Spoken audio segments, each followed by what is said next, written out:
Sherlock is a tool used to discover social media accounts and username registrations across the web. Let's get started. Start by typing sudo apt install sherlock-y. Let that complete. Once done, we can type sudo sherlock and we can type in the username that we're searching for. So if I type in Elon Musk and hit search, it's going to go across the web, search all of the social media resources to determine where this name exists. Now, if we take a look at the results here, we can see it provides the URL as well as the name of the platform it was discovered on. So here, we can see there's a YouTube with an individual named Elon Musk. And this is a channel here. It would appear so. But of course, the more unique the username, the more likely the username is associated to the individual that you're looking for.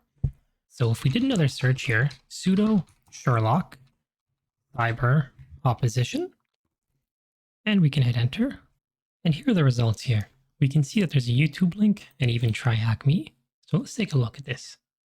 We can see that it does indeed lead to my page.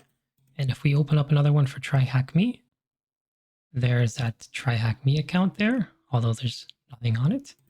And there's a few other things on here that I'm not really familiar with, but we can see it isn't always 100% accurate. But nevertheless, that's how you use Sherlock. Thank you for watching.